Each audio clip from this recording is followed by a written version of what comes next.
Meus queridos, então vamos lá, uma boa noite para todos aí de novo. Boa Hoje, noite. hoje eu preparei para vocês uma aula diferente. Hoje nós vamos fugir um pouco do assunto, mas nem tanto.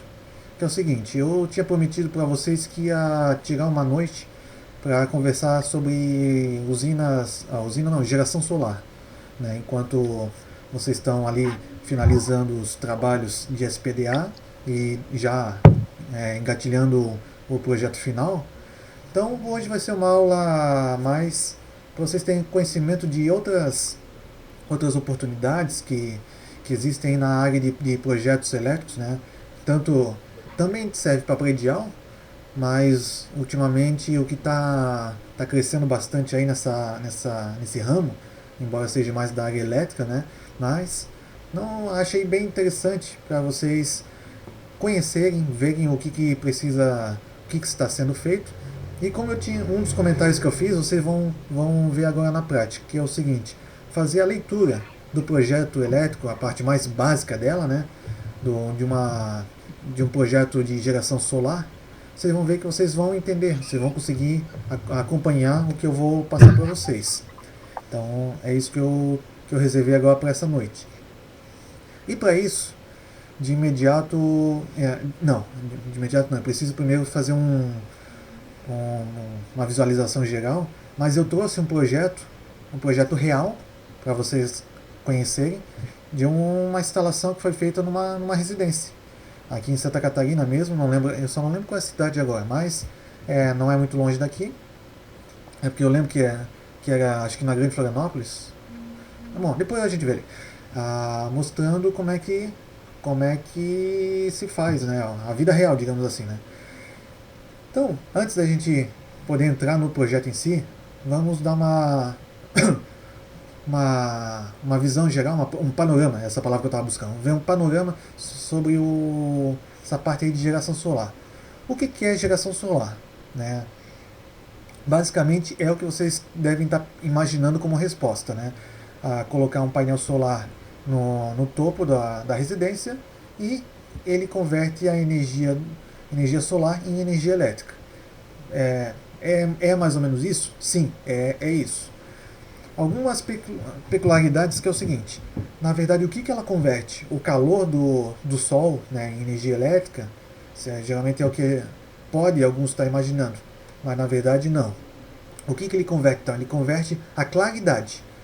Por isso que mesmo que tenha dias aí que esteja nublado, que você não consiga enxergar o sol, mas esteja iluminado, né, a ponto da gente saber que é dia que é noite, então ela gera também. Só que pelo fato das nuvens estarem tampando toda a claridade do sol, então geralmente é um dia um pouco mais escuro e isso ela gera menos. Então, aí chega a primeira definição. Ela converte a claridade, a luminosidade do que vem proveniente do Sol em, em energia elétrica.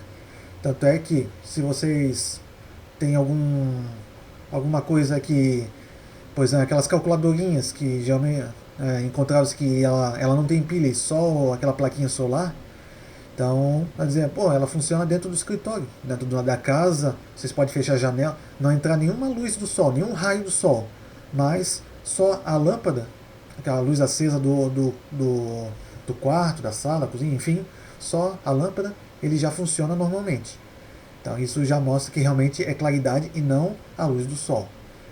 É um ponto chave. Como é que ela funciona então? Como é que é a geração solar?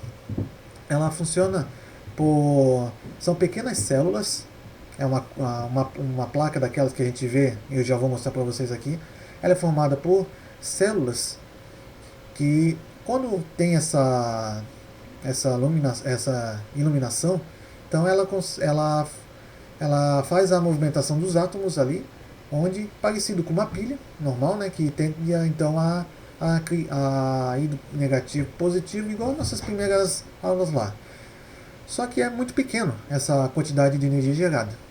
Então, qual é o artifício? Oi? Não? Qual é o artifício então que a gente faz? Essas pequenas células, a gente junta um monte delas para criar então uma célula maior, né, que é um módulo, e aí sim ela já temos uma tensão e uma capacidade de corrente já que é o que nós temos nos níveis de hoje. Qual é o problema que a gente ainda enfrenta? É o seguinte, a quantidade de aproveitamento dessas placas, o que quer dizer isso? Se a gente vê a energia que vem no caso do Sol, né, a porcentagem que é convertida em energia elétrica ainda é muito baixo. Os melhores aí, que são usados pela NASA, né, estão na faixa aí dos 35%. Esse é o rendimento dele. Então vejam que nós ainda não temos uma tecnologia para um aproveitamento pleno. Então, o que quer dizer? Supondo que se a gente pegar 1 metro quadrado e colocar aqui, ali está vindo cerca de 1000 watts, né, por metro quadrado, então significa que a gente consegue no máximo aí uns 300 watts em converter energia elétrica. É isso que a gente faz. Inclusive, nos laboratórios, quando são feitos testes, quando é criado alguma coisa nova, alguma tecnologia nova, justamente esse valor de 1000 watts aí que eu falei não foi um valor aleatório. De fato, eles põem numa área de 1 metro quadrado, eles põem 1000 watts de energia e eles fazem a medição para saber o quanto que sai de energia. Que, né, como eu falei, está ali na faixa dos 30%, 33%. Então, inclusive, deixa eu mostrar para vocês aqui, ó. Deixa eu compartilhar minha tela. Opa, só deixa eu ver aqui que eu vi aqui agora que tinha chat aqui.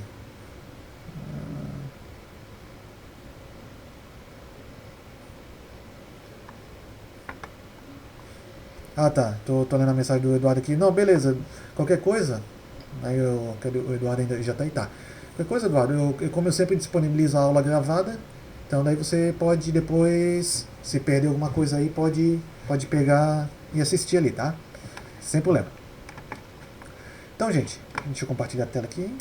Ou já estou compartilhando? Não, né? Ah, agora sim.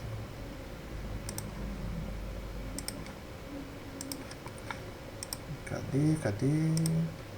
Aqui. Então, esse aqui é um datasheet de um painel solar de um fabricante. Isso aqui é um datasheet de verdade, tá? Para quem não sabe, datasheet é uma folha de dados, né, uma tradução livre aí, que mostra todas as especificações de um componente elétrico ou eletrônico. Então, nesse caso aqui estamos falando de um módulo solar. E deixa eu dar um aqui, ó. Então veja que ele está falando aqui de uma gama de painéis que podem ser de 325 a 340 watts. É que esse fabricante, esse aqui é a Serafim, então ele vende painéis que tem 325, acho que tem 330, 335, 340 watts, que ela consegue gerar cada módulo desse aqui. Então vamos começar a ver as coisas mais interessantes. Começando aqui, eu tinha falado do celo, ó, veja que ele tem aqui a gente consegue ver tipo quadradinhos aqui, né? Então, cada quadradinho desse é uma dessas células que eu falei para vocês. E nesse aqui, então, ó, se vocês olharem aqui, ó, então, esse módulo aqui tem 72 células combinadas para gerar, então, um certo nível de tensão e um certo nível de corrente que vai estar na próxima folha. Então, já vou descer, porque aqui não tem muita coisa que nos... o que é importante para a gente ter ciência é isso aqui, ó. Como tudo na vida sempre tende a depreciar, a ficar pior, a estragar e coisas afim, então aqui também é mostrado isso. Então ele mostra aqui, ó, que ele faz uma escala aqui de 25 anos e mostra que esse produto, no final de 25 anos, então, a sua eficiência cai para cerca de 80,7%. Isso é importante.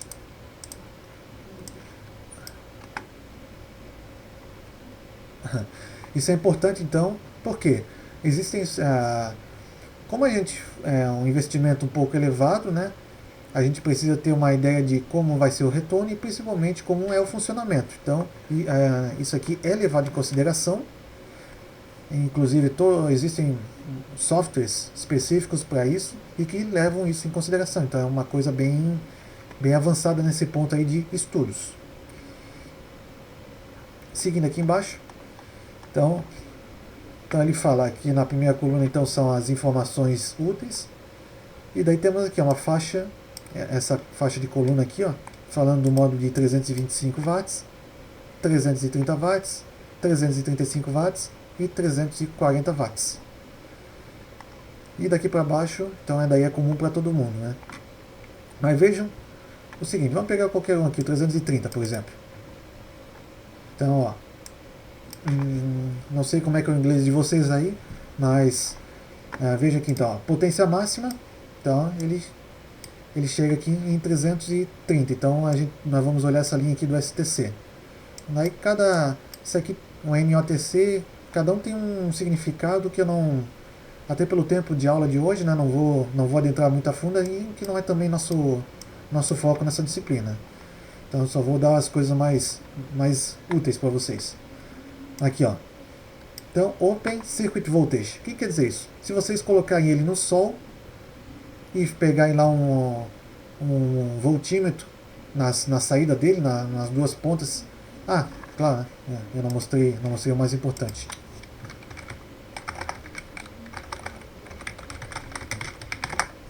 Eu só mostrei um lado, não mostrei o outro. Aí não dá, né? Ferramentas, tamanho, grande. Então o formato aqui à frente vocês já viram, né? Já devem ter visto também, mas eu quero mostrar a parte de trás. E eu não estou achando nenhum danado aqui.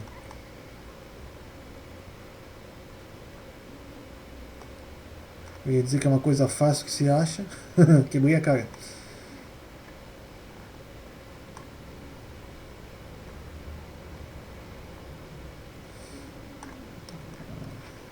Já sei. Modo solar MC4.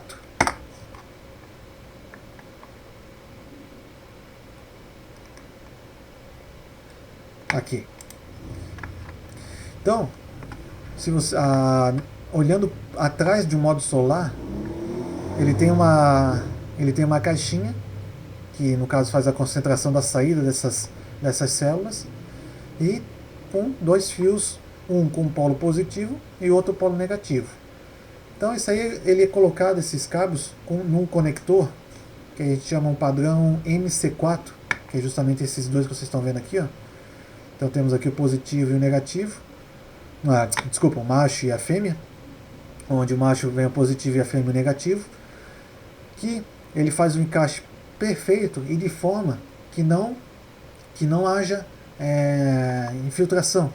Então ele já é feito esse conector para ficar exposto ao tempo e à intempérie. Pode ficar lá que não vai entrar água com o tempo. Então isso é importante para ver aqui então. Com aquilo ali a gente pode pegar então um multiteste, um voltímetro, que quando tiver um sol mais forte, então ele está com 45,9 volts. Então veja que é uma tensão diferente aí, né? Mas é o que ele tem. E a corrente, então veja que a corrente máxima, que se houver um curto-circuito, digamos assim, vai ser de 9,12 amperes. Isso é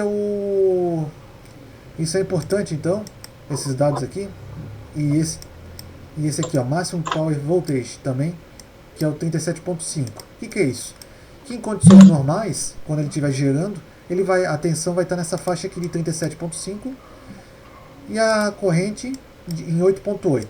Então, esses dois valores aqui são muito importantes para nós.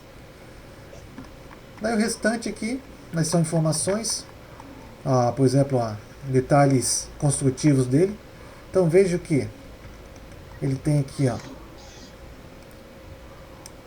99, isso aqui está em milímetro, então 992 milímetros, ou seja, praticamente 1 metro, e altura 956. Então, quando a gente quer falar uma maneira grossa, então cada módulo desse aqui tem 2 metros quadrados, que é 2 por 1. Então 2 de altura e 1 de largura. Então, só para vocês terem uma noção do tamanho, se ninguém nunca chegou perto de um painel desse, é um painel 2 por 1. Então aqui tem as informações e tal. Então, outra coisa importante também é o tipo de... como é que as células, né? Eles são... A tecnologia, temos monocristalino, lá o silício monocristalino ou policristalino. Então, hoje, ao contrário do que a lógica nos diz, o monocristalino ele tem tecnologia para gerar mais, uma potência maior. Daí existem outros aí com filme fino, que a gente consegue dobrar, colocar no telhado e por aí vai. Mas nosso foco vai ser esses aqui de módulo fixo. Por quê? Então, o que nós fazemos? Colocamos vários deles, nós ligamos em série ou em paralelo, ou misto, alguns em série em paralelo com outros em série, para poder ligar no segundo componente mais importante numa instalação solar, que são os inversores. Qual é a finalidade do inversor? O inversor, para o pessoal que, no caso, quando eu dou aula para os meus alunos da área elétrica, eu ia dizer que inversor é uma palavra óbvia. Mas, então, assim, o inversor, ele tem a palavra em si, ele tem a capacidade de converter os tipos de corrente. Onde aqui nós estamos falando de corrente contínua, igual uma bateria de carro que a gente fala, uma pilha de controle remoto. Então entra no inversor corrente contínua e sai dele corrente alternada, que é a corrente que a gente usa nas nossas tomadas. Então daí ele sai em 220 ou 380 ou até 127, depende da região que a gente vai instalar e se a gente quer monofásico ou trifásico. Dificilmente hoje comercialmente a gente encontra bifásico, ou é mono ou é tri. E como é que é o inversor? Então eu peguei um aqui para vocês também. Tá aqui, ó. Esse aqui é da marca do fabricante Sangral. Esse é bem conhecido também. E essa é a carinha de um modelo. Então os conectores que vêm lá do módulo, eles estão lá no teto, né, por exemplo, eu estou falando aqui de uma instalação de uma residência. Então os fios lá são ligados, eles descem, vão até onde aqui você pode colocar em qualquer lugar da casa, né? Então os fios vêm, se juntam, entram aqui, daí no outro lado, aqui também tem a saída para baixo, e daí o que a gente faz com isso eu vou falar um pouquinho mais para frente. Com todo carinho, claro, né? Então, aqui ele mostra o diagrama de circuito, para quem não se assustem, isso aqui é para o pessoal da área elétrica, tá? Mas é importante vocês observar o seguinte, ó, DC1 e DC2, significa que ele tem duas entradas aqui, então eu consigo, por exemplo, pegar os painéis solares e fazer duas fileiras aqui em série, para chegar aqui, e outra fileira em série para chegar aqui. Por que eu faço fileiras em série e fileiras em paralelo? Bom, ele tem uma capacidade, ele tem um nível de tensão mínimo e máximo para se trabalhar. Por exemplo, cerca de 500 volts em corrente contínua. Mas nós vimos agora há pouco que cada placa daquele está com 37 volts quando está trabalhando normal. Então a gente precisa colocar várias placas em série para poder ir somando a tensão.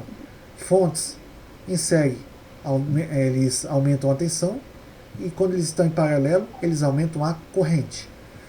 Por isso que quando a gente faz uma ligação de lâmpada, ou tomada e tudo, a gente sempre liga em paralelo. Porque a gente quer que divida a corrente, não a tensão. A tensão tem que ser igual para todo mundo. É 220 de ponta a ponta da nossa casa. Não pode ter nada ligado em série. Que até inclusive antigamente, isso é história aquela história de velhinho. Na minha época, quando eu era criança, que acontecia, uma coisa ou outra era ligada em série, e além disso, a fiação era precária. Então, vinha aquela famosa história de quando ligava o chuveiro, toda a luz da residência ela dava uma diminuída, justamente por esses casos. Então, seguindo aqui, daí aqui vem as mesma coisa, ó, informações aqui elétricas importantes, e cada coluna é um modelo de inversor. Então, 3, 4, 5 e 6. O que são esses números? Aqui para fabricantes essa fabricante Sangral, então esses números fica fácil para entender que é a quantidade de potência que ela consegue converter. Então aqui ela consegue 3.000 watts, 4.000 watts, 5.000 watts e 6.000 watts. E como é que a gente escolhe essa quantidade aí de energia, de potência? Geralmente por dois fatores. Primeiro é o espaço físico disponível, né, para poder colocar os painéis lá em cima. Não adianta eu querer comprar um de 6K se o telhado disponível eu só consigo colocar no máximo 2.000 watts. Então eu estou jogando dinheiro fora. E outro também é o que é importante, o quanto que o cliente quer pagar, o quanto que quanto que ele quer, o quanto que ele pode pagar, né? Porque a gente sabe que o dinheiro influencia muito nas decisões da nossa vida, né? Então, também quanto que ele pode pagar influencia em qual que eu vou comprar aqui. Daí temos informações, por exemplo, o que eu tinha falado, ele trabalha com máximo 600 volts de entrada, né? Mas o mínimo para ele trabalhar é de 90 a 120 volts. O normal para ele é 360. E assim vai. Opa, desculpa, li errado. Aqui. De 160 a 480 volts é a faixa que ele trabalha legal. Então, deixa eu ver o que é mais importante. A corrente máxima que ele aguenta aqui é 20 amperes. Então, eu mostrei para vocês lá que ele trabalha, ou se a gente for voltar aqui para esse aqui, em condições normais, ele trabalha com 8,8 amperes. Ou, no pior dos casos, 9 amperes. Então, lembra que eu falei que são duas entradas? Então, 9 num e 9 do outro dá 18. Ele aguenta 20. Então, já é preparado para essas coisas. Ou nós que fazemos o projeto temos que observar esses detalhes. Então, aqui fala tudo na parte de entrada, que é a parte corrente contínua. Daí lá dentro ele faz o papel dele, converte e tal. E do outro lado dele, então, a saída. Então, que tem aqui a parte de AC, que é corrente alternada, né? Lembrando que isso aqui é em inglês. Nós, aqui no nosso jargão aqui, a gente fala CA, corrente alternada. Mas nós temos que ter ciência que muitas coisas são no inglês, né? Então, AC. Então, capacidade de saída, 3.000 VA, 3.000 watts, 4.000, 5.000 e 6.000. Corrente de saída, tá aqui. Tensão nominal, 220 volts. Então, beleza, esse serve pra gente. Frequência 60 Hz, ele trabalha com 50 e 60, beleza. Daí daqui para baixo não importa. E isso é legal. Qual é a eficiência de conversão desses inversores? 98,4%. Curto. Muito mesmo. É show de bola. E daí daqui para baixo, daí algumas informações mais para a área elétrica. Só interessante isso aqui, que são as dimensões: 36 por 39 por 13. Peso 11,5 kg, então não é muito pesado. IP65, também legal. E acabou. Então, apresentei para vocês os dois componentes mais importantes quando a gente está falando em geração solar de pequeno porte, né, numa residência. E como é que funciona então? Como é que a gente faz isso tudo? Então, inicialmente faz-se um levantamento, né, vai-se até o local, conhecendo, para poder colocar as placas, porque é o seguinte, aí vem alguns fatores que são importantes, principalmente a localização do imóvel e o posicionamento dele também é importante. Porque é o seguinte, eu não sei se eu já falei isso para vocês em alguma outra aula, mas a geração solar no Brasil, ele é muito bom. Deixa eu ver onde é que eu enfiei. Eu tinha um slide mostrando a área. Ah, droga. Agora não vou achar. Falando o seguinte, existe uma frase manjada já é bem manjada, mas ela é verdadeira. Falando o seguinte, o pior lugar no Brasil para gerar geração solar, ele é melhor do que o melhor lugar na Alemanha para se gerar energia solar.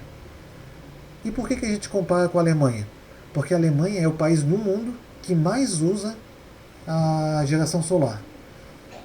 Ou seja, o pior lugar que tem aqui no Brasil é melhor do que o melhor lá da Alemanha. Então veja um potencial que nós temos. Esse é o lado bom da notícia. O lado ruim da notícia é que o pior lugar que tem fica na região litorânea de Santa Catarina. Nós aqui. É o pior lugar do Brasil que se tem para gerar energia. Então, nesse lado aí a gente tem que chorar. Mas mesmo assim ainda é bom. É muito bom. Deixa eu ver aqui.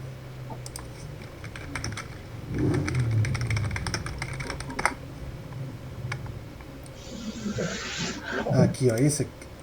Achei até mais fácil do que eu imaginava. Olha só, aqui, ó. A irradiação solar, né? Peraí que a imagem aqui não carregou ainda.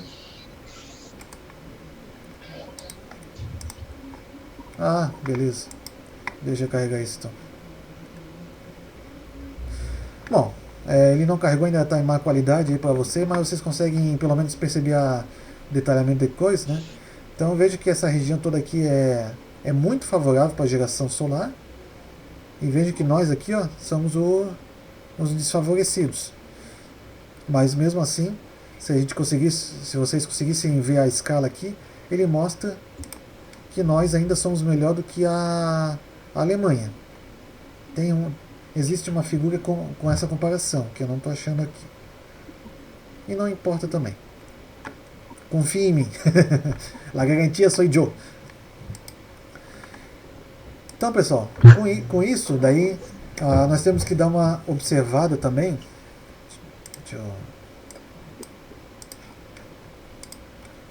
Nós temos que dar uma observada também o seguinte. Como vocês viram ali que é um retângulo, o módulo solar, né? O Sol, ele nasce no leste e se põe no oeste. Então ele faz toda aquela parte circulatória ao longo do dia para chegar. E isso nos leva a uma dúvida, que é o seguinte. Então, como é que eu vou posicionar o meu painel solar, minha placa solar? Né? Deixa eu ver aqui.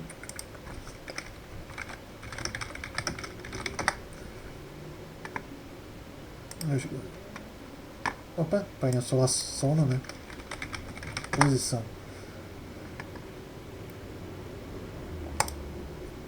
Que é isso aqui, ó. Então, ó, se ele nasce aqui no leste, se põe no oeste, como é que eu vou posicionar então esse meu painel para poder extrair o máximo de energia possível durante o dia inteiro? Eu viro ele mais para o leste, viro mais para o oeste, deixo no meio termo aqui, que nesse caso está para o norte. Então, isso influencia muito, né? E a resposta é do jeito que está aí. Então, eu posicionando ele para o norte, se for um painel fixo, então eu consigo tirar o maior proveito na média durante o dia. Observando toda a passagem pelo Sol. E veja o seguinte aqui, ó, ângulo de inclinação. Então, Professor, Oi? a gente tá vendo o senhor, não o... Eu desliguei aqui? Tá, então tá. Valeu por falar aí. Imagina. Então aqui, de novo, então, gente, ó. Esse painel aqui, Então, que eu tinha perguntado, ó, nasce no leste e se põe no oeste. Então, o melhor posicionamento possível é a gente virar ele para o norte. Para nós que estamos no hemisfério sul do planeta, né? Para quem está no hemisfério norte, o melhor posicionamento é para o sul. Então, vejo que depende de onde a gente está, cada local do planeta influencia no posicionamento dos painéis solares. Bem como o ângulo de inclinação também influencia. Qual é a inclinação ótima para cada local, então? É justamente comparado com a nossa latitude. Então, quem está na linha do Equador, deixa ele bem deitadinho. E nós aqui, por exemplo, Florianópolis é latitude 27, né? 27, acho que é. Então, nós temos que, a nossa posição ótima, essa inclinação aqui está a 27 graus em relação ao chão, ao normal. Tá? Isso influencia porque a irradiação aqui direta, ele tem que ter uma incidência de 90 graus. Claro que daí, se não for 90 graus, daí entra o fator seno-cosseno lá que vai diminuindo a irradiação. Então isso também influencia. Por isso que a gente tem que observar, fazer uma leitura da residência. Porque dependendo de como está, a gente diz que não vale a pena. Se for uma casa que está voltada para o sul, por exemplo, o telhado, a água do telhado, aí ali já a gente tem que chegar para o cliente e dizer, olha, não dá, vai ser dinheiro jogado fora. Ou se ele é virado mais, digamos aqui, para o oeste aqui, então a gente acompanha o telhado, não tem choro, né? Porque não dá para... A gente poderia até criar algumas soluções para deixar virado para o norte, mas daí arquitetonicamente iria ficar uma coisa feia. Então não valeria a pena. Então teria uma perda, vai ter uma perda, mas é uma perda aceitável, visto como a residência está posicionada em si, né? Então deixa eu... Cadê? Então vamos dar uma olhadinha nisso aqui, ó. Então essa residência aqui, ó, é onde nós vamos olhar agora. Então veja que ele tem aqui esqueci a palavra aqui, como é que é? As três telhas. Três águas. Obrigado. Tem três águas aqui, né? Todas viradas para o mesmo lado. Vamos. Aí, ó. Isso aqui é importante, então veja que o medidor. Ele é um medidor aqui com o disjuntor de 50 pés de entrada. Depois eu vou dizer por que isso é importante. Temos aqui, ó, dentro da residência, então o quadro geral dele. Então temos uma divisão aqui, tudo com disjuntor de 25 amperes. Então deve ser para tomada, para iluminação. Até olhando aqui, o chuveiro dele deve ser bem fraquinho, então, porque é só 25. Então aqui fez um pequeno levantamento, mostrando como é que está um lado, onde vai ficar o inversor que o cliente quis. Uma vista aérea, isso ajuda bastante, né? E o tipo de telhado também para poder colocar a fixação, porque às vezes, como vai vir um peso esse, vocês viram lá o peso de cada módulo? Não, eu só mostrei para vocês o peso do inversor, né? Deixa eu mostrar aqui o peso da placa. Opa, não é esse. Esse. Onde é que está o peso dele aqui? Acho que está no final. Aqui, ó. Vamos 22 quilos cada um. Veja então que não é leve. Isso em cada uma. Então se for fazer, por exemplo, 2.000 watts, então se esse aqui é de um módulo de 3.000 watts, então vão-se 10 placas ali. Então eu estou colocando 220 quilos no telhado. Então precisa-se às vezes fazer uma avaliação estrutural para ver se o telhado aguenta. Mas aqui, só no visual, a gente já vê que é um telhado novo.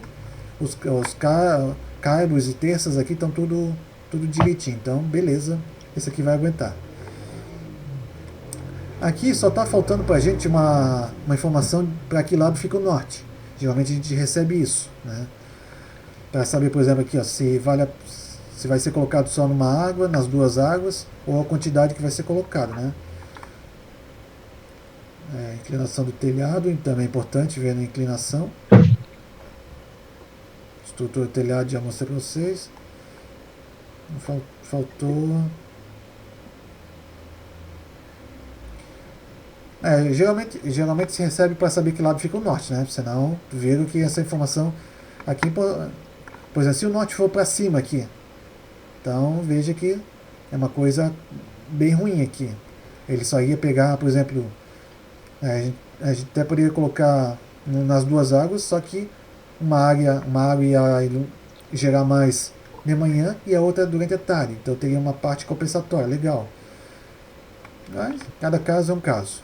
Isso que é o legal aqui da arte. Cada caso é um caso mesmo.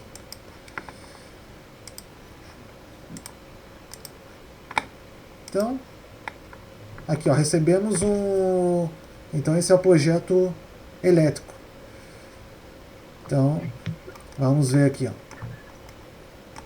O norte está aqui, ó. Então, vamos voltar lá. Então, agora já vai nos ajudar. Ó, o norte... Opa. Então, agora já ficou fácil a gente se localizar aqui. Cadê o... Opa. As três águas aqui. Vamos aqui, ó. A água maior está aqui. Então... A água maior está aqui. Então, o norte está para cá mesmo, ó.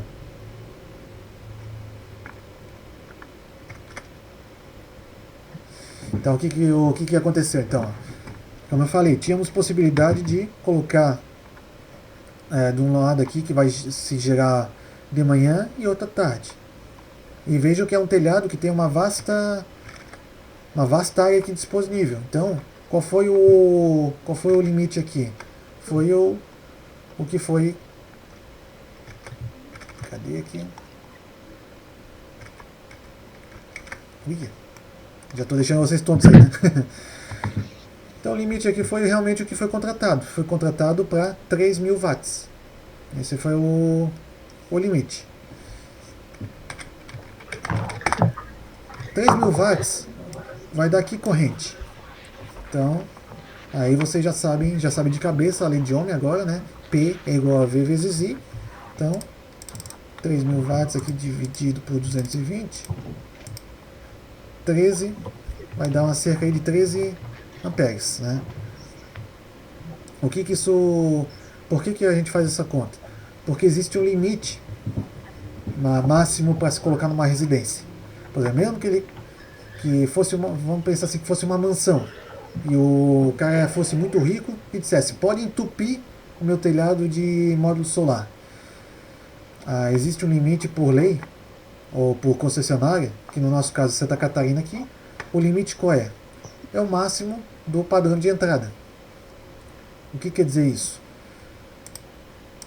Lembra que eu falei que é o disjuntor de 50 amperes aqui é a entrada. Então, eu posso gerar no máximo nessa casa até 50 amperes de corrente. Isso dá quanto? 50 amperes vezes 220. Então eu poderia gerar no máximo 11.000 watts. Esse era o limite que, caso o espaço físico e caso o dinheiro não fosse problema, eu poderia no máximo chegar nesse valor aqui, que é o padrão de entrada aqui. Então, isso é uma coisa importante para a gente. Mas voltando aqui então. Veja que nós colocamos aqui então, ó, 2, 4, 6, 8, 10, 12. Colocamos aqui 12 módulos solar. Aqui tem um resumozinho. Só são 12 módulos, aquele Serafim 330. Bem aquele que eu estava mostrando para vocês. Então, ele vai ter uma potência de entrada de 3,96 e uma potência de saída de 3. Aí vem uma observação importante. Por que a entrada está sendo maior que a saída? Né? Isso são duas coisas importantes. Primeiro, a geração solar ele não é linear. O que quer dizer isso? Ele não gera o mesmo valor o dia inteiro. Ele é a gente pode dizer que é uma parábola com concavidade para baixo. Né? Que quando vai amanhecendo, quando o sol está nascendo, ele começa a gerar. Meio-dia, que está no ponto mais alto, a geração é máxima, e no final da tarde a geração é mínima. Então, inclusive, deixa eu abrir um parênteses aqui. Se vocês quiserem ver isso, entre no site da ONS. O ONS, que é? Operador Nacional do Sistema Elétrico. Então é um órgão responsável por controlar toda a parte de geração. Então todas as usinas eles têm que se reportar ao ONS. Inclusive, a ONS tem uma sede que fica aqui em Florianópolis. A sede mesmo da ONS fica no Rio de Janeiro. Energia agora, carga e geração. Isso é legal. Eu não sei se eu cheguei a mostrar isso para vocês, mas isso aqui mostra como é que está a geração aqui, como é que está a geração no Brasil durante o dia e agora acho que com um atraso aí de 2 minutos. Então, se a gente olhar aqui, colocar o mouse aqui, 9h25, no relógio aqui do meu computador, 9h27. Então, no Brasil agora está sendo gerado 65.782 megawatt. Então, é potência para dedéu. Lembrando que Itaipu tem capacidade de 14 megawatts. Então, veja aí que a gente precisaria de 5 Itaipus para abastecer o Brasil nesse exato momento. Então, veja a capacidade. E eu já falei para vocês o monstro que é Itaipu, né? Enfim, mas não é para isso. Eu queria mostrar aqui a curva de geração por tipo de geração. Então, a geração eólica. Então, ele mostra aqui como é que estava ao longo do dia. Durante a madrugada estava bom, mas 6, 7 da manhã deu uma baixadinha, subiu. Daí, ao longo do dia foi caindo. Aqui, umas 5, 15 para 6 caiu, foi o mínimo. E agora está subindo de novo. Agora, e o solar, é bem isso aqui, em qualquer lugar do Brasil, ou até eu poderia dizer qualquer lugar do mundo, o comportamento é essa parábola que eu falei para vocês aqui. Por quê? Em qualquer lugar do mundo o sol nasce claro, tirando aquelas exceções lá de Polo Norte, Polo Sul, por aí vai, mas num lugar onde tenha pessoas normais vivendo em lugares normais, vamos dizer assim. Então aqui, no nosso cerca de 6, 5 e pouco, o sol está nascendo, então aí vai se clareando, vai se gerando. Então vejo que vai se mantendo a partir do meio-dia aqui, daí começa a mudar o comportamento, onde vai se abaixando até que o sol vai se pondo e vai se diminuindo. Então esse é o comportamento natural de todo dia. Por que eu falei disso? Então, o máximo daqueles 300 watts lá que eu mostrei para vocês só vai ser alcançado perto do meio-dia. Por isso que o painel solar, quando a gente fala de geração solar, aqui, opa, sai daqui.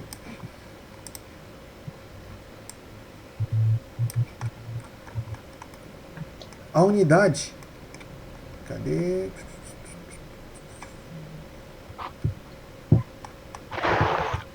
Não estou achando aqui mais. O painel solar, quando a gente fala em potência instalar, em geração, a unidade que a gente fala é watt pico. Tem um Pzinho. Deve estar aqui, Se você olhar aqui, então a gente fala na parte de corrente contínua. Nesse caso aqui, nós vamos instalar naquela casa 3,96 kW pico. Por que isso? Porque quando a gente fala em qualquer outro equipamento normal, por exemplo, uma televisão, uma geladeira, um celular, um chuveiro, ele está consumindo, por exemplo, 100 watts, 200 watts, 1000 watts, 2000 watts. É o consumo dele instantâneo ali. Só que a geração do módulo depende, ele varia conforme a iluminação, e a iluminação varia conforme o dia. Então a gente fala esse watt pico para dizer que no máximo, quando o Sol está no seu máximo, ou seja, no pico de geração, vai estar esse valor. Aí vem a importância de a gente coloca um pouquinho a mais da capacidade do inversor, justamente por isso, porque a gente sabe que só vai atingir aquele pico perto do meio-dia. Então abaixo disso a gente vai colocando mais módulos para poder levar aquela curva para cima e poder gerar mais, por mais tempo. E se passar aqui, por exemplo, sei lá, deu um dia aí que deu aquele sol de rachar, daí deu esses 3,96. Na saída, o inversor ele corta, vai ter 3. Então, o que acontece? Se tiver menos que 3, por exemplo, está dando 2,5, vai sair 2,5.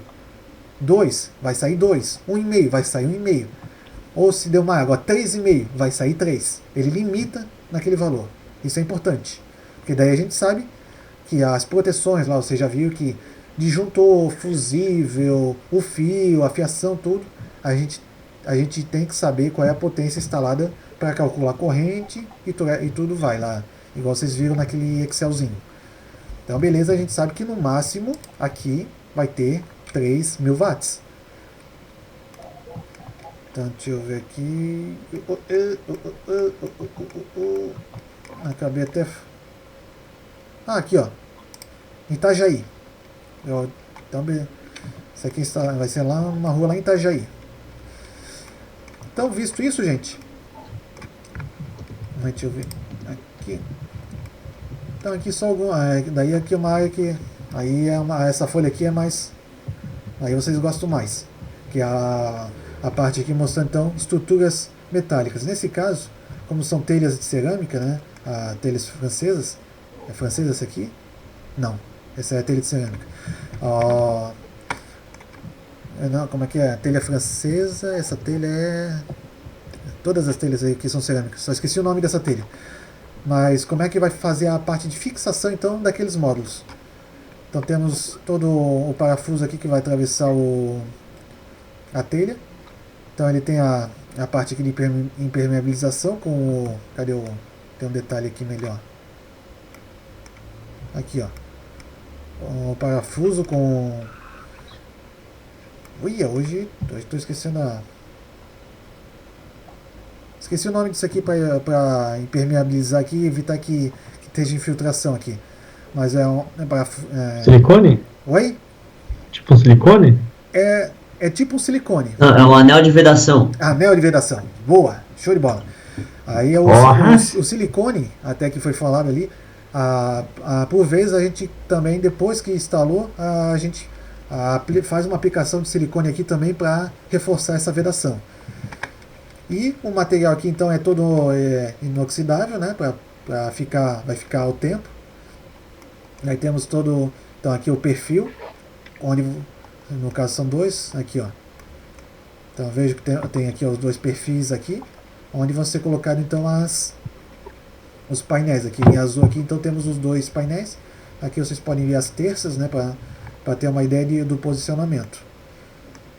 Os terças, os caibros. E o que mais aqui de útil? Aqui uma vista explodida aqui desse material do grampo, né? Tem o grampo terminal que ficam aqui nos últimos módulos. Temos os grampos intermediários que ficam aqui entre dois módulos. O perfil, a emenda, a peça Z.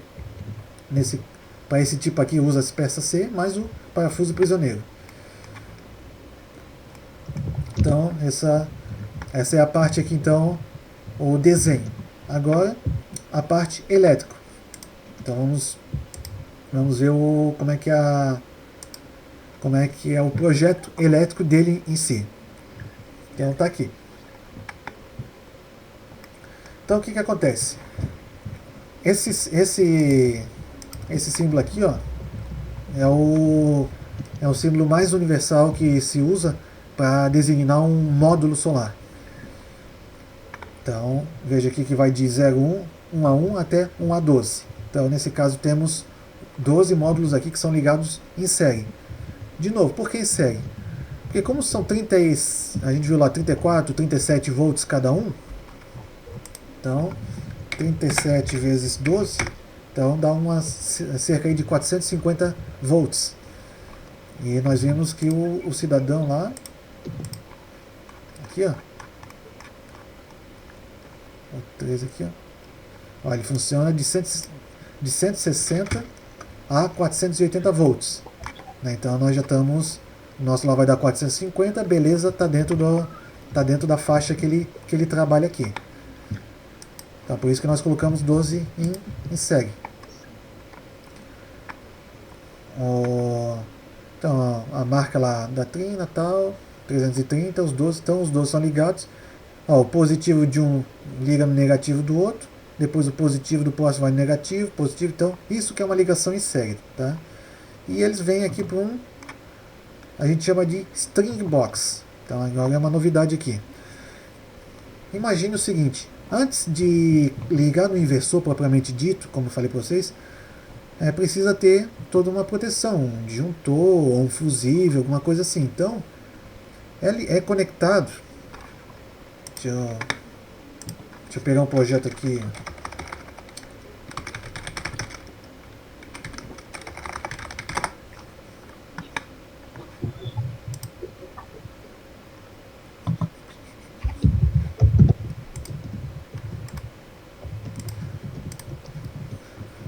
O que acontece então? Vem vem aqueles fios lá de cima do telhado, tá descendo aqui, ó. Chega aqui então, tem um painel antes do inversor propriamente dito. Para quê? Para fazer algumas proteções na parte de corrente contínua. Então, aqui dentro nessa string box, nós colocamos o que, ó, DPS. Lembra o que era DPS? Para se desse algum surto aí, ele descarregar para a terra e não passar para frente. Então, nesse caso aqui são DPS próprios para isso. Então, são DPS para a parte de corrente contínua. Depois, daí temos fusíveis também, disjuntores para a parte de fusível. Aqui no caso são chaves seccionadoras, seria o termo mais correto. Que é para quê? Preciso fazer alguma manutenção, preciso mexer alguma coisa. Então tá, nós temos que desligar. Por quê? Se a gente precisar meter a mão aqui no inversor, vejam que para cá está vindo 450 volts. Mesmo sendo corrente contínua, 450 volts dá choque para matar. Então tem que ter todo esse cuidado. Às vezes assim, mas está um dia nublado, então está tranquilo. Como eu falei no começo da nossa aula, pode estar nublado, o que influencia não é o sol, mas a claridade. Então tem uma tensão ainda alta aqui. Então mesmo que não esteja com sol, pode estar até chovendo, mas ainda é perigoso. Então por isso que precisa ter essa proteção. Em alguns casos, instala-se também fusível aqui. Então tem o seccionador, tem o fusível e o DPS. Geralmente são os 3 elementos que a gente coloca nessa string box aqui antes. Então beleza, veio, passou pela toda a proteção, continua e chega no inversor. Tá aqui, ó. Então passou pelo inversor, chegou no inversor. Esqueci de um detalhe aqui. Esse fio aqui, ó, esse fio que sai dos módulos e vai para o inversor, ele não é um fio qualquer. Ele pode ser um fio qualquer, mas o correto é usar o que a gente chama de cabo solar. Então até inclusive esse que eu estava abrindo aqui, que eu sempre estava xingando ele. Então é um cabo próprio para instalação solar. Ele tem umas proteções extras aqui para poder ficar nas intempéries, né, para poder ficar ao tempo. E ele tem algumas coisas extras aí que não vale a pena eu ficar mencionando, mas é só você saber que existe um cabo próprio para instalação solar, para a parte de corrente contínua. O que é isso? Seja para ligar um painel ao outro, quando às vezes eles estão um pouquinho mais afastados, ou do painel até ali o string box, ou até o inversor, né? Às vezes quando é muito pouco, em termos de painéis, são pouquinhos, esse string box aqui às vezes é eliminado. Não é recomendável existir sempre, né? Porque é a proteção, mas Brasil é Brasil, né? Então, continuando aqui, chegamos no inversor. Então, esse aqui é um símbolo tradicional também para se usar inversor, que vejo que está cortado ao meio, aqui a diagonal, onde um lado tá dois riscos aqui, como se fosse um igual, e do outro lado está o símbolo de corrente alternada. Então entra contínuo e sai alternado. Então beleza, tá aqui o bichão. Então basicamente a gente só precisa fazer a conexão aqui embaixo, no cabo. Ele já tem aquele painel, aquele modelinho até inclusive o MC4 que eu falei para vocês ali. Então é só fazer, em alguns modelos é só fazer o encaixe e acabou. E aqui daí sim, pega na saída de alternada aqui, faz a conexão do fio normal e liga-se a um quadro com a mesma coisa também, com DPS. Agora vejo que é DPS agora para corrente alternada, antes é DPS para corrente contínua. Então veja a diferença de nível de tensão aqui, ó. Esse aqui para 1000 volts, corrente contínua, e esse aqui para 275 volts. Mas veja, ó, VCC, que é corrente contínua, e VCA, corrente alternada. Liga-se num disjuntor. Então, nesse caso aqui foi de 32 amperes. Então, por que 32 amperes? Vamos ver aqui. 3.000 dividido por 220 dá 13,63. Então, qual é o próximo que daria aqui? Daria para 20 amperes. Poderia ligar um de 20 amperes aqui. Por algum motivo aqui foi ligado de 32. Mas o cabo, por ser um cabo de 6 milímetros, tudo bem. Aí vem aquela história, né? Se fosse um cabo aqui, por exemplo, de 4 milímetros, aí eu não poderia ligar, porque o cabo de 4 milímetros aguentaria menos, aguentaria acho que uns 30 amperes, alguma coisa assim. Então daí o cabo pegaria fogo antes do disjuntor atuar. Mas como eu coloquei um cabo de 6, o cabo de 6 aguenta 40 e pouco, então tá... Não, 54 acho que é. Então beleza, tá resolvido aqui. E aí aqui, ó, aí vem pro quadro... aqui, ó, fase, neutro e terra. Então temos uma ligação normal, igual vocês estão fazendo lá. Só que qual é a diferença? A gente sempre está vindo do quadro de distribuição para a tomada, né? Ou quadro de distribuição para o interruptor, ou quadro de distribuição para algum lugar. Aqui nós estamos fazendo o contrário, nós estamos vindo de algum lugar para chegar no quadro de distribuição. Então essa é a diferença. Então significa que aqui, ó,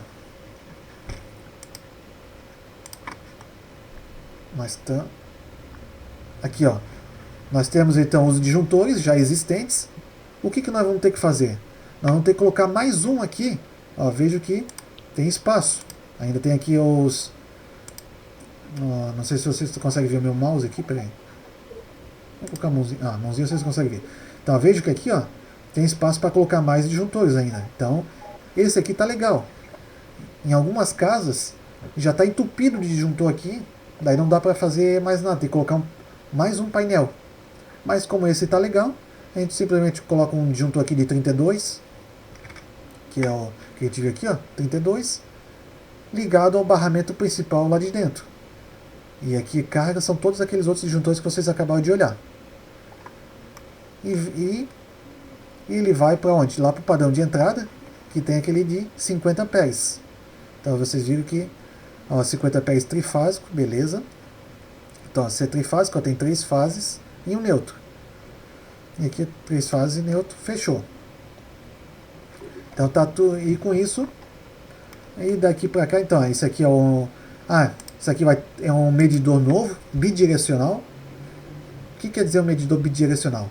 Os medidores tradicionais, que a gente está acostumado a ver, o famoso reloginho, aqui, ó, ele é feito para medir a direção de energia de um sentido, que é o quê? Da Celesc, da rua, para dentro da nossa casa. Né? que ele vai medir o que entra ali, ver quanto de energia que entrou, quantos kWh entrou, para a Celesc poder, no final do mês, cobrar para nossa conta, né? E agora vai ser o contrário. O contrário não. Agora também vai poder sair. Pode entrar energia como pode sair. Por quê? Porque agora nós temos geração dentro de casa. Então, beleza. Então, vai ter que trocar aquele medidor por isso essas duas setinhas, bidirecional. Porque pode acontecer, por exemplo, eu sou uma pessoa que trabalha o dia inteiro, então só fica ligado no máximo lá a geladeira, em uma luz para o ladrão lá não achar que tem gente, e pronto. E no restante do dia, eu estou gerando lá com os meus módulos solares mais do que eu estou usando. O que acontece? Esse excedente, ele vai para a rua. Então o relógio aqui vai, digamos assim, ele vai girar ao contrário. Então nós estamos ganhando, nós estamos consumindo menos do que estamos gerando. Então nosso saldo é positivo.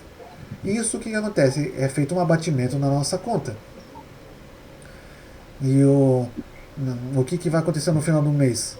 Não é que a Celesc vai pagar pra gente, não vai dar dinheiro pra gente, mas nós vamos ter um crédito. Vamos botar uns números aí pra gente poder entender. Por exemplo, naquele mês eu gerei 200 kWh e consumi 100 kWh. Ou seja, teve um excedente aí de 100 kWh. Então esse 100 fica pra gente de crédito pro próximo ano. Durante um ano aí a gente pode... Acho que é um ano, agora esqueci. Mas nós temos um tempo aí para consumir. Então, daí no mês seguinte, daí veio mais gente para casa, veio visita, não sei o que, blá blá blá, muitos feriados. Daí eu consumi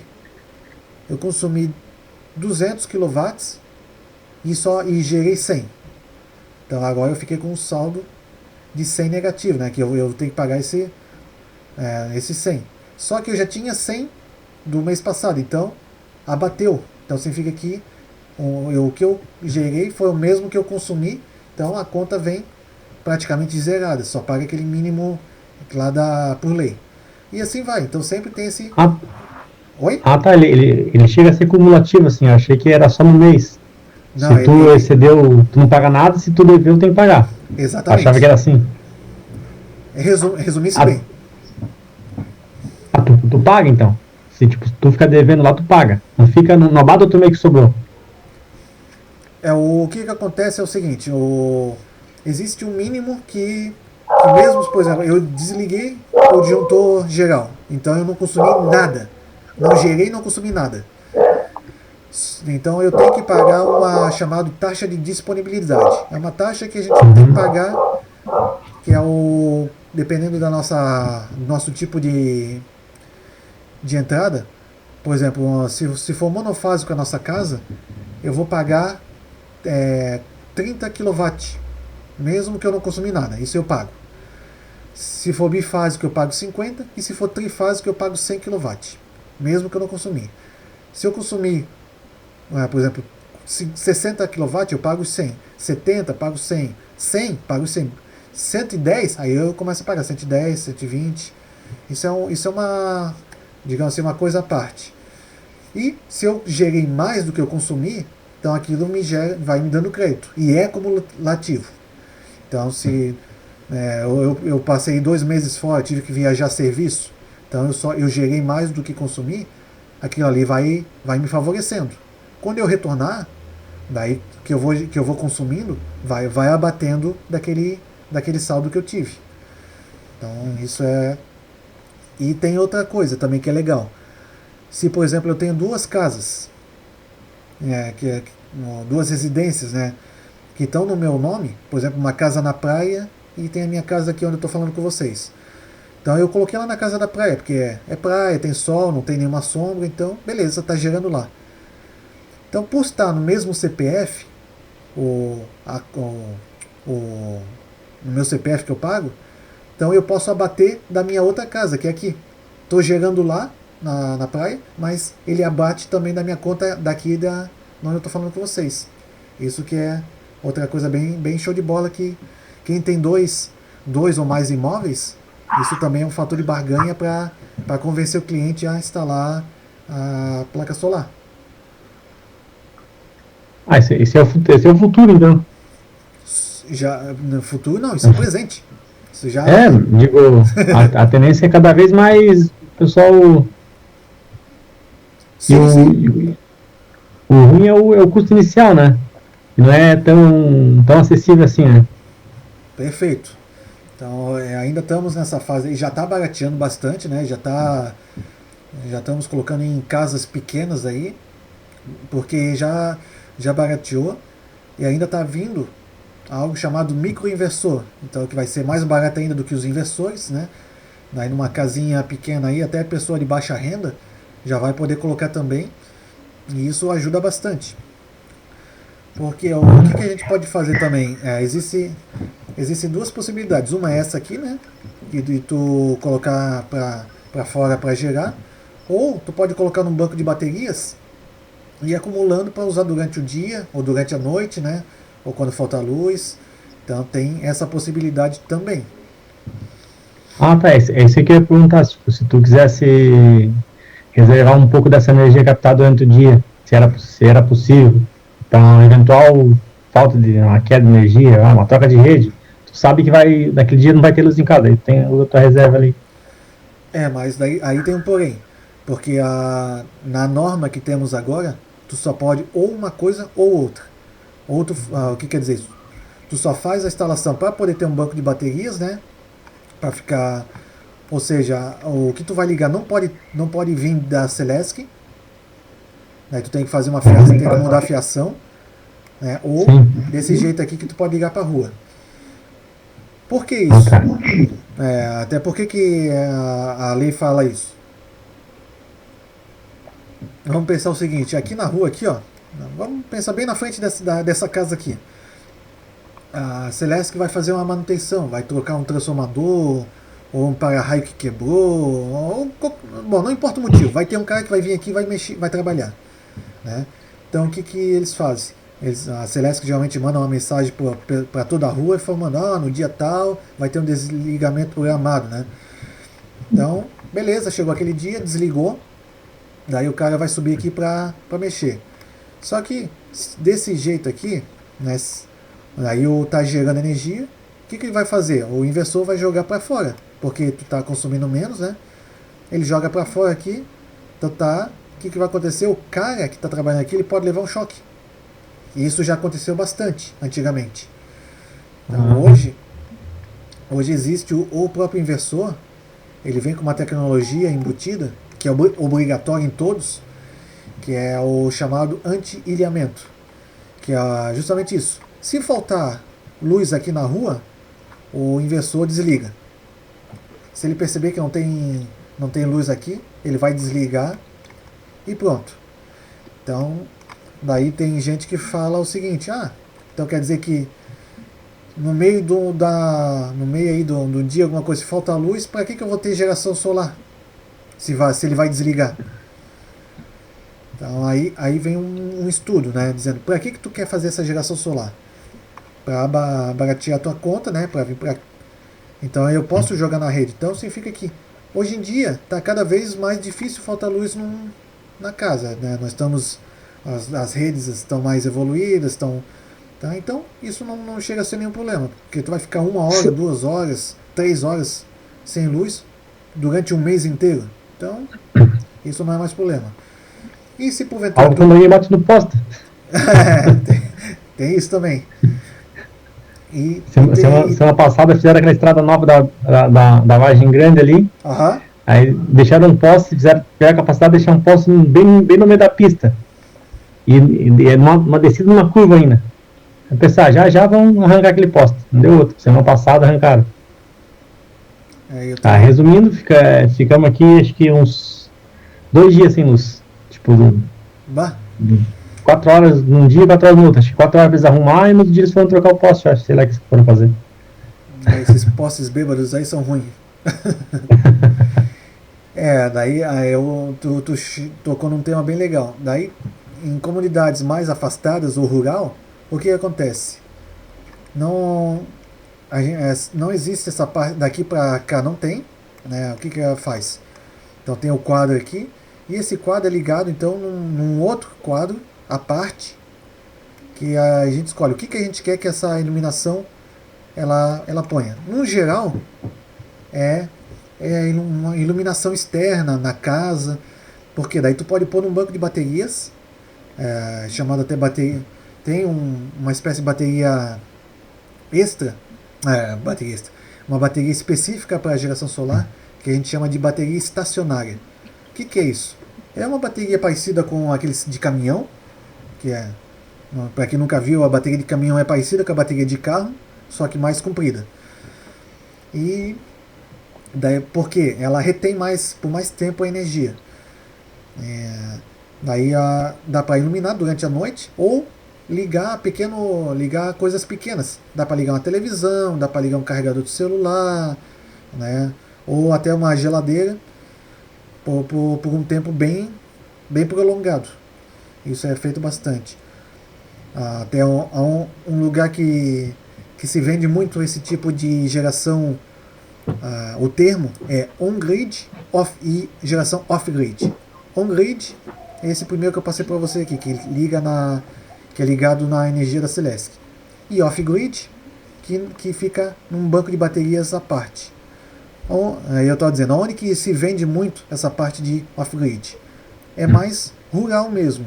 Por exemplo, né, como pessoas que moram em lugares afastados, ou, um exemplo bem prático, granjas, onde que se falta luz, é um desastre, né, que para morrer ali morrem pintinhos, frangos, aos milhares, às dezenas de milhares.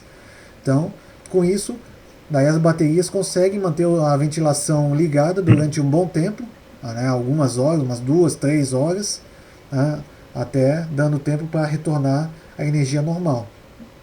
Ou geralmente se faz não só 2, 3 horas, para muitas horas aí, né? Se pensa até em alguns casos 10 horas. E legal que, além disso, esses lugares já têm gerador diesel. Então, aí eles ainda põem, aí o que eles fazem? Põem primeiro as baterias, né, que são mais baratas, praticamente de graça, porque o sol é de graça, né? O sol é para todos. E só depois, se passar, porque daí se o estrago for muito grande e ficou mais que 10 horas, mais que 5 horas sem luz, aí sim liga o de gerador diesel. E se depois não teve, apagou, aí meu amigo, daí não tem o que fazer mesmo, os pintinhos tinham que morrer mesmo. Outra coisa. Ui, o tempo já tá quase lá. Então aqui embaixo, gente, é a mesma coisa, só que a gente chama de diagrama unifilar, que é o que vocês viram aqui, né?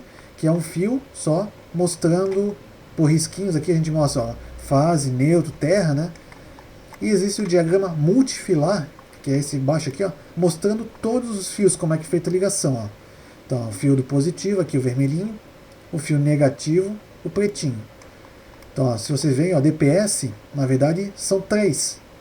Um para positivo, um para negativo, e um terceiro, que são ligados nesses dois, e vai lá para o terra. A chave seccionadora, então, é um para cada polo. Um terminal para o positivo, um terminal para o negativo. Daí chega no inversor. Aqui sai então o fase neutro. Vejo que nesse caso eu falei para vocês que até então só o fase que vai num disjuntor, né? É isso que vocês aprenderam comigo. Mas aqui para a parte da geração do inversor é uma exceção.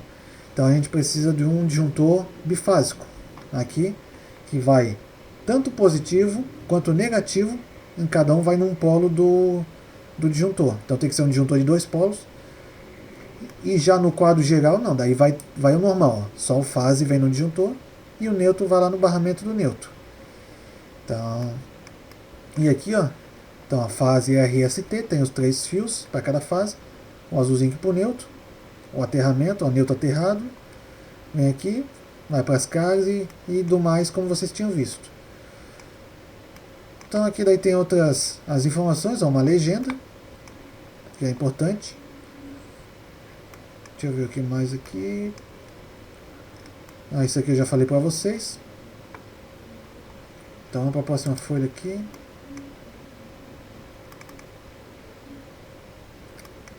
Não, isso aqui não entra. Isso aqui é outra coisa. Então, gente, veja que eu acredito que essa instalação elétrica aqui da casa, vocês tenham entendido, olha, pelo menos 80% do que eu falei. Porque com tudo que eu passei para vocês, das instalações que vocês fizeram do apartamento tipo, né, digamos aqui do QSFV, daqui onde eu estou mexendo com o mouse para a direita, acho que vocês já tinham entendido. A novidade estava daqui para a esquerda, e mesmo assim não foi nada do outro mundo. Eu vou dizer, então era só isso, professor? Não, daí tem coisas a mais aí que entram, né? Mas o básico é isso aqui. Então, tanto é que isso aqui, essa folha aqui que eu passei para vocês, esse é o projeto que vai ser colocado para a Celesc, e lá vai ter avaliação, daí quando tiver o ok do Celesc, o aval da Celesc, então daí vai ser feito a instalação propriamente dito. Vão lá em cima, instalar os painéis, vai se fixar naquela parede lá, naquela foto que eu mostrei para vocês, o inversor, mais aqueles os quadros lá, o string box e esse quadro aqui, o QSFV. Faltou dizer o string box, eu falei, né, que é o que chega antes. E o QSFV é um nomezinho bonito que a gente só chamou. Eu podia dar o nome que eu quisesse aqui, eu podia chamar de quadro bolacha, quadro papagaio, mas é sempre interessante ter nomes que condizem com o que vai dizer, né? Que condizem com a função. Então, quadro do sistema fotovoltaico, então QSFV. QDG, quadro de distribuição geral, que é o que vocês já é o quadro lá que vocês fizeram lá no apartamento tipo. E beleza. Acho que só deixa eu ver aqui. Eu ia falar um pouquinho aqui sobre esse PDF, mas já deu o nosso horário. Mas é o seguinte, é interessante, eu já falei para vocês em outra aula, tanto é que para vocês poderem fazer os projetos principalmente da Prumada e o último agora que vocês estão fazendo, que vocês já podem dar start, né, que é o geralzão, que é o projeto final, digamos assim, o completo. Então é dar uma lida nessa norma técnica aqui da Celesc. Ela é uma norma extensa, parece olhar, tem 175 folhas, mas não é necessário.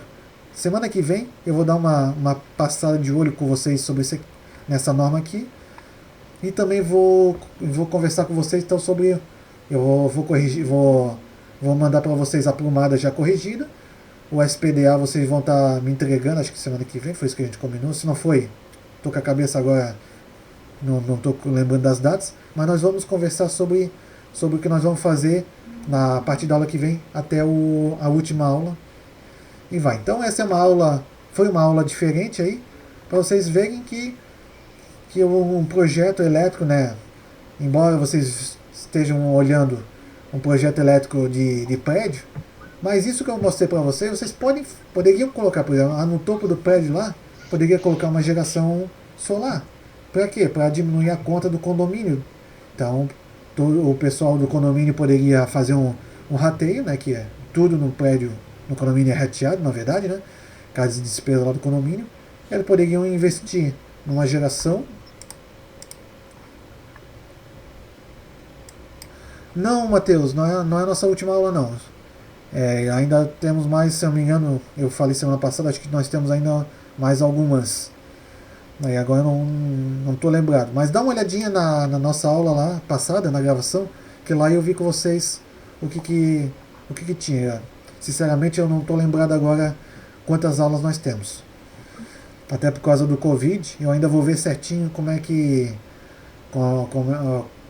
está a parte da Sociesc, porque eu apresentei para vocês o calendário como seria um calendário normal, né, mas ainda nós vamos observar ainda como é que nós vamos seguir daqui para frente. Quase que eu esqueci de fazer a chamada. Só a gente fazer a chamada então para fechar aqui a noite, tá, gente?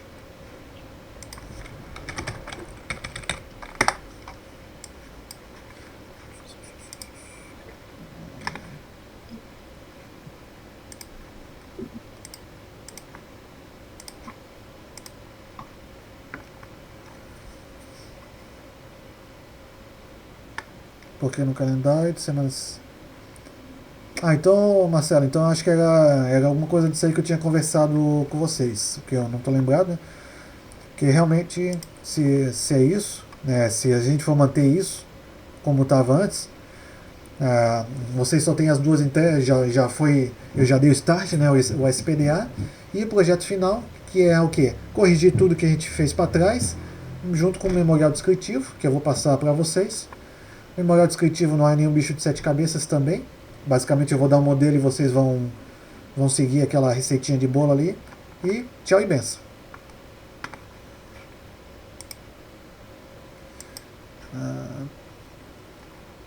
Só estou carregando aqui, abrindo aqui o Life aqui para fazer a chamada, daí a gente fecha a noite daí. Serviços, aulas, diário online.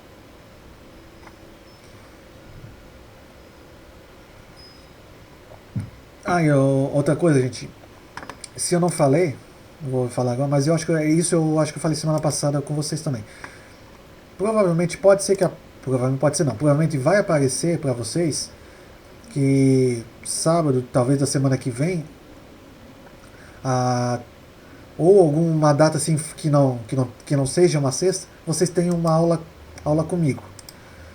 Mas não se preocupem, que isso é só a parte aqui mais formal que eu preciso colocar para recuperar, tipo uma recuperação de aula.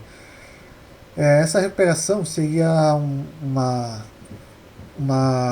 tarde, alguma coisa assim, para vocês poderem trabalhar ali no AutoCAD, essas coisas, fazer o projeto.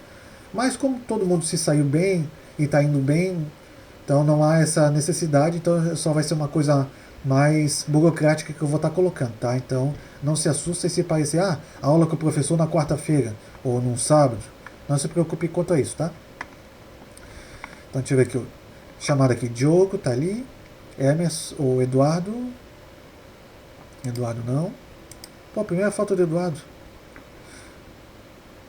E o Eduardo Henrique. Bom, se o Eduardo já não tá, o Eduardo Henrique também não tá. Emerson tá aí, beleza. Isabela, não. Jonathan, tá ali. Lucas, beleza.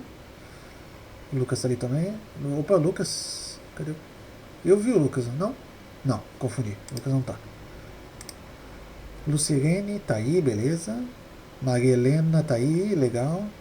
Matheus também tá aí, legal. Patrícia não. Pedro não.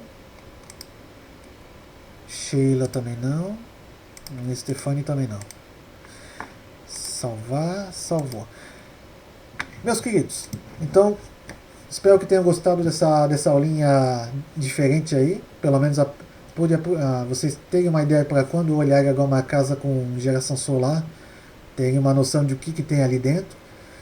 Vocês viram então que a parte de projeto também ali, a parte do diagrama elétrico, vocês conseguem ler tranquilo. E com isso dá uma abertura, mostrar um leque aí numa área, mostrando que embora não seja o foco de vocês, né, mas na área elétrica, assim, algumas possibilidades que existem aí em termos de projetos, né. Então era isso por hoje, meus queridos. Então uma boa noite, uma ótima semana aí para vocês e até a nossa próxima aula. Valeu, professor. Valeu, foi show. Obrigado pelos ensinamentos aí. Valeu. Bom final de semana e até semana que vem. Vambora. Valeu. Obrigadão. Tchau. Valeu, boa noite. Boa noite. Tchau.